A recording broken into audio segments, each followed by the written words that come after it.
आज यानी कि अरविंद केजरीवाल ने अपने ही दो मंत्रियों को यानी कि फंसा दिया और उनका नाम लेकर के। तो साथियों यानी कि आज की वीडियो में सिर्फ यही जानकारी है कि यानी कि ईडी ने बहुत सारे ऐसे खुलासे किए हैं जो यानी कि शराब घोटाला जो हुआ है 100 करोड़ रुपए का, यानी कि ये घोटाला किस प्रकार से हुआ, बहुत सारे ऐसे सबूत ईडी ने कोर्ट के सामने पेश किए हैं। और अब यानी कि अरविंद केजरीवाल और आम आदमी पार्टी की अब मुसीबतें ज्यादा बढ़ चुकी हैं क्योंकि ऐसे पुख्ता सबूत उनको हाथ लग चुके हैं ईडी के।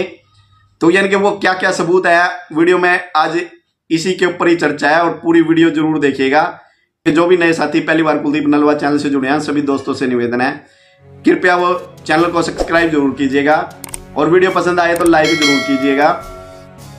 तो साथियों यानी कि जब यानी कि अरविंद केजरीवाल को कोर्ट के अंदर ले जाया गया और कोर्ट के अंदर ईडी ने बड़े खुलासे किए हैं, तो वो खुलासे यानी कि वो सुन करके जो आम आदमी पार्टी के जो नेता हैं वो भी घबरा गए, यानी कि उनको भी एकदम से यानी कि वो चौंक गए क्योंकि जब यानी कि केजरीवाल को कोर्ट के अंदर ले जाया गया उसमें उनकी पत्नी सुनीता केजरीवाल और उनके मंत्री सौरभ भारद्वाज और आतिशी भी वहाँ मौजूद थे और ईडी के जो वकील थे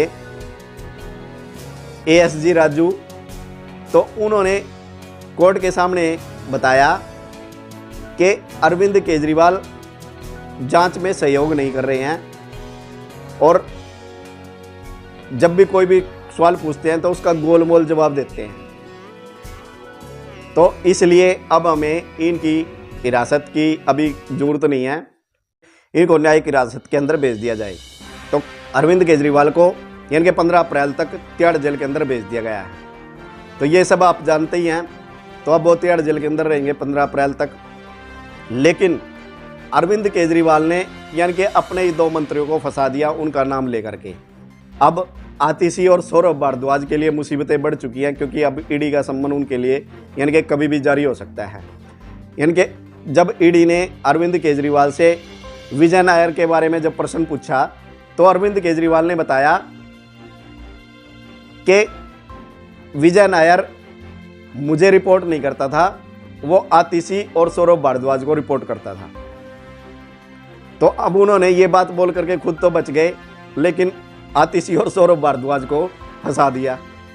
और आतिशी का भी आपको पता होना चाहिए कि आतिशी जब गोवा विधानसभा के अंदर जब चुनाव थे और आतिशी गोवा की प्रभारी नियुक्त की गई थी। तो यानी कि अब इस यानी कि शराब घोटाले के अंदर अब कड़ी से कड़ी जुड़ती हुई नजर आ रही है।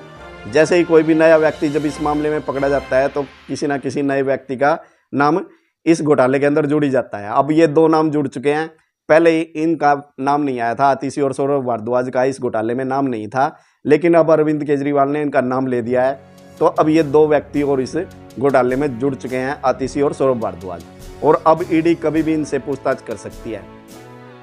तो यानी कि अब अरविंद केजरीवाल यानी कि जेल में तो चले गए, अब उनके लिए मुसीबतें बढ़ चुकी है क्योंकि जेल से सरकार चलाना बड़ा मुश्किल होता है क्योंकि जब भी कोई व्यक्ति किसी कैदी से मिलने के लिए आता है तो बीच में एक शीशे की दीवार होती है और माइक के द्वारा बात की जाती है। तो अब अरविंद केजरीवाल के लिए ये मुसीबतें बढ़ चुकी हैं, अब सरकार चलाना जेल से बड़ा मुश्किल हो जाएगा। और रही बात दूसरी कि अब जब जैसे ये जांच के अंदर सहयोग नहीं कर रहे हैं तो इनको जमानत भी मिलना बड़ा मुश्किल है क्योंकि ईडी ने कोर्ट के अंदर ये बता दिया कि ये जांच में सहयोग नहीं कर रहे और हर प्रश्न का गोलमोल जवाब देते हैं और भ्रमित करने का प्रयास करते हैं। तो ऐसा यानी कि ईडी ने कोर्ट के अंदर बताया, तो अब इनको जमानत मिलने में भी बड़ी दिक्कत होगी। और रही बात दूसरी, ये विजय नायर कौन है? तो विजय नायर आम आदमी पार्टी के साथ यानी कि 2014 के अंदर आम आदमी पार्टी से जुड़े और ये यानी कि विजय नायर आम आदमी पार्टी के लिए चंदा इकट्ठा करने का काम करते थे और आम आदमी पार्टी के मीडिया प्रभारी भी रहे हैं। तो अब ये जो शराब घोटाला हुआ था क्योंकि विजय नायर के साउथ लॉबी के साथ अच्छे संबंध थे, तो जो ये शराब घोटाला हुआ था ना, इस शराब घोटाले के अंदर मेन कड़ी है विजय नायर। और विजय नायर अरविंद केजरीवाल और मनीष सिसोदिया का करीबी भी बताया जा रहा है। तो अब विजय नायर यानी कि विजय नायर ही इस यानी कि घोटाले का मास्टरमाइंड भी बताया जाता है। क्योंकि इसी ने ही सारी बीच की कड़ी, यानी कि यही है जो बीच की कड़ी साउथ लॉबी और अरविंद केजरीवाल के बीच में, यानी कि समीर महेंद्रू के साथ विजय नायर ने ही अरविंद केजरीवाल की वीडियो कॉलिंग के द्वारा बात करवाई थी। ये सारे के सारे खुलासे ईडी ने किए हैं, पूरे सबूत के साथ ईडी ने कोर्ट के अंदर पेश कर दिए हैं।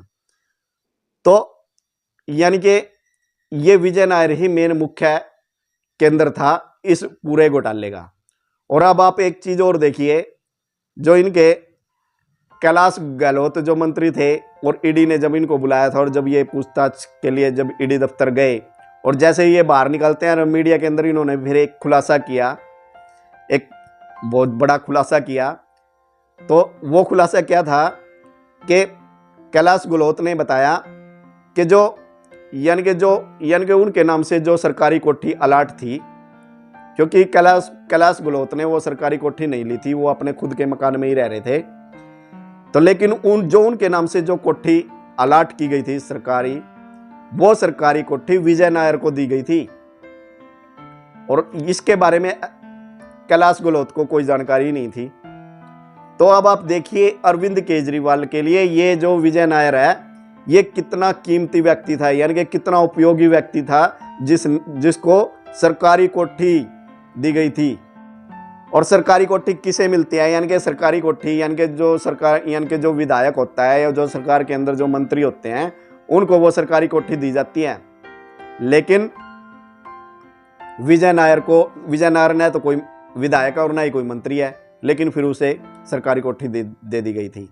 तो अब देख लीजिए आप अरविंद केजरीवाल के लिए ये विजय नायर यानी कि कितना महत्वपूर्ण था। तो यानी कि ये सारी की सारी कड़ी विजय नायर से ही जुड़ी हुई थी। और अब आतिशी और सौरभ भारद्वाज के लिए भी अब ये मुसीबत पैदा कर चुके हैं। और रही बात अब आम आदमी पार्टी की, आम आदमी पार्टी तो अब यानी कि अरविंद केजरीवाल की गैरहाजिरी में अब ये ताश के पत्तों की तरह बिखर रही है, क्योंकि अभी अरविंद केजरीवाल की गैरहाजिरी में मौजूद तो क्या हुआ कि जो आम आदमी पार्टी के इकलौते सांसद थे वो बीजेपी के अंदर चले गए हैं, एक विधायक को भी साथ लेकर के। और इधर से जो राघव चड्ढा है, और राघव चड्ढा ने भी अब आम आदमी पार्टी से दूरी बना लिया और वो विदेश में जाकर के बैठे हैं। तो अब इस मुसीबत की घड़ी में अब आम आदमी पार्टी को कौन संभालेगा? अब जो दो मंत्री जो बचे हुए थे आतिशी और सौरभ भारद्वाज, अब इनके लिए भी मुसीबतें पैदा हो चुकी हैं। तो अब ये आम आदमी पार्टी के लिए ये मुसीबतों का दौर यानी कि चल चुका है, अब बिखरने के कगार पर आ चुकी है आम आदमी पार्टी। तो साथियों आज की वीडियो में यही थी जानकारी। आशा करता हूं आप सभी को यह जानकारी अच्छी लगी होगी और पसंद आई होगी, इसलिए वीडियो को लाइक जरूर कीजिएगा यदि आपको वीडियो अच्छी लगी है। तो मिलते हैं फिर नई वीडियो में नई जानकारी के साथ। तो तब तक सभी दोस्तों को जय श्री राम, वंदे मातरम।